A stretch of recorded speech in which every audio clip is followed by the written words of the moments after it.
Electrical engineers के लिए या गेट के सिलेबस को अगर आप ध्यान में रखें और इवन अगर आप फिजिक्स लाइन में गेट देना चाह रहे हैं तो सबके लिए ये जो एसी ब्रिजेज हैं ये काफ़ी काम के होते हैं और खासकर इसकी बैलेंसिंग। तो आज हम पढ़ रहे होंगे कि बैलेंसिंग कंडीशन क्या है एसी ब्रिजेज की।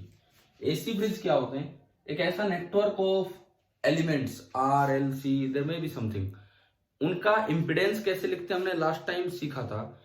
सीरीज में हो पैरेलल में हो किस तरह से लिखते हैं। तो अब क्या करो, चार ऐसी ब्रांचेज हैं, A B branch, B C branch, D C branch, A D branch. इसकी रेजिस्टेंस अपनी कुछ दे रखी हो, इम्पिडेंस उससे निकाल लो, अगर इंडक्टेंस है, कैपेसिटेंस है, सीरीज है, पैरेलल है, ऐसे ऐसे करके आपने चारों ब्रांचेज के Z1, Z2, Z3, Z4 निकाल लिए। These are the impedances. बीच में बी और डी के बीच में आप लगाएंगे एक डिटेक्टर। डिटेक्टर के रूप में हमारे पास क्या होता है, द मे बी हेडफोन, आपने हेडफोन लगा लिया, और the may be vibration galvanometer. Moving coil galvanometer नहीं, क्योंकि वो एसी पे काम नहीं कर पाएगा, वो डीसी पे काम करता है। तो जैसे मान लो आपने हेडफोन लगाया, आप इनकी वैल्यूज को एडजस्ट करते हैं, रेजिस्टेंस को एडजस्ट किया, इंडक्टेंस को एडजस्ट किया, कैपेसिटेंस को एडजस्ट किया, इस तरह से एडजस्ट करते हैं कि मिनिमम साउंड और नो साउंड इज हर्ड।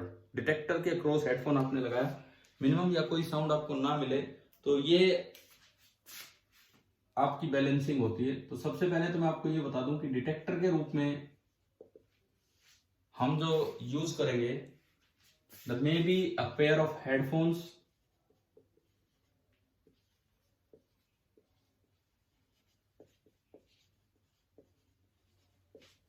आप हेडफोन्स भी यूज कर सकते हैं और आप वाइब्रेशन गैल्वेनोमीटर भी यूज कर सकते हैं, जिससे हम देख पाए कि बैलेंसिंग कब होगी कब नहीं होगी। अच्छा, दूसरी बात, परफेक्ट बैलेंसिंग का मतलब क्या है? अगर हम बात करें इसमें कि परफेक्ट बैलेंसिंग का क्या मतलब है, परफेक्ट बैलेंसिंग, क्या वे आवाज मिनिमम हो गई है तो ये बैलेंसिंग परफेक्ट है? वो परफेक्ट बैलेंसिंग का मतलब ये है कि ये जो आपके दो टर्मिनल्स हैं जहां आपने डिटेक्टर लगाया है बी और डी, परफेक्ट बैलेंसिंग का मतलब है V B is equal to V D. B और डी का पोटेंशियल बिल्कुल ही सेम हो जाए, लेकिन इसमें इस बात का ध्यान रखना है कि ये सेम है बोथ इन मैग्नीट्यूड, मैग्नीट्यूड में भी, as well as in phase. AC में क्या होता है कि इस तरह का काम चलता है कि भाई आपका एक फेज बहुत इंपॉर्टेंट चीज है जो डीसी में नहीं यूज होती है। ये 90 डिग्री आगे है, ये 90 डिग्री पीछे है। हमने पढ़ा था जे ऑपरेटर, जे से मल्टीप्लाई करने का मतलब है कि 90 डिग्री एंटी क्लॉकवाइज आगे चल रही है फेज। तो फेज भी इक्वल होना चाहिए और मैग्नीट्यूड भी। तो इसका मतलब मुझे दो कंडीशंस चाहिए तब जाके बैलेंसिंग हो पाएगी। तो कंडीशन ऑफ बैलेंसिंग अगर मैं यहां पढ़ूं आगे, कंडीशन ऑफ बैलेंसिंग, ये ब्रिज कब बैलेंस्ड है कब नहीं है। कंडीशन ऑफ बैलेंसिंग का मतलब है कि मिनिमम और नो साउंड इज हर्ड।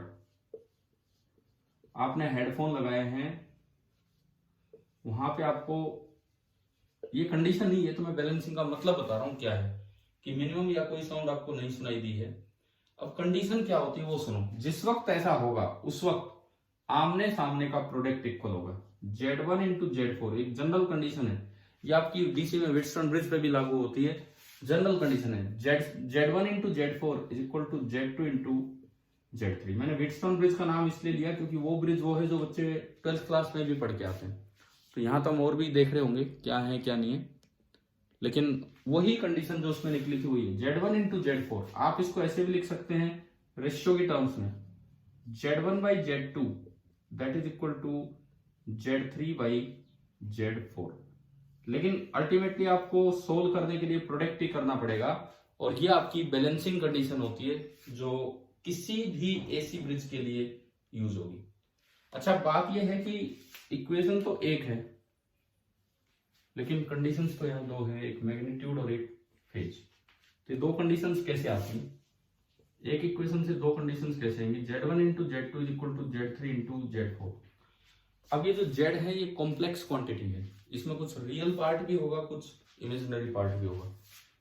तो इधर का रियल पार्ट इधर के रियल पार्ट से इक्वेट किया जाएगा। Real parts are separately equated, दोनों साइड के, एंड इमेजिनरी पार्ट्स जो जे ऑपरेटर के साथ होंगे दे आर सेपरेटली इक्वेटेड। हम रियल पार्ट को अलग से इक्वेट कर लेते हैं और इमेजिनरी पार्ट को अलग से इक्वेट कर लेते हैं।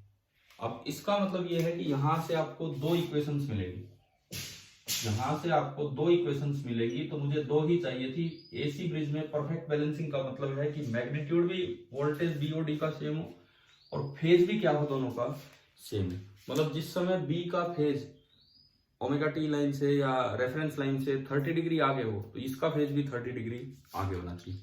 अच्छा, ये जो कंडीशन है आप याद रखिए, कोई भी ब्रिज हम पढ़ेंगे, 4-5 तरह के ब्रिज, बड़े इंपॉर्टेंट ब्रिजेज हैं, वो आसान है, बड़े इंपॉर्टेंट और आसान है। हम वो ब्रिजेस पढ़ेंगे एक एक करके, तो उनमें बार बार ये कंडीशन लगानी होगी और ये देखना होगा यहाँ आरसी कॉम्बिनेशन है, आरएल कॉम्बिनेशन है, साथ में ये याद रखना होगा किस ब्रिज का क्या काम है, कौन इंडक्टेंस निकालने के काम आता है, कौन कैपेसिटेंस निकालने के काम आते हैं।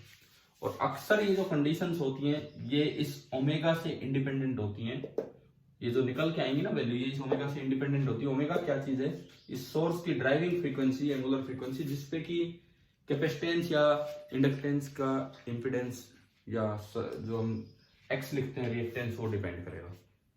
ठीक है, नेक्स्ट टाइम अगला एक ब्रिज लेके आएंगे। Thank you.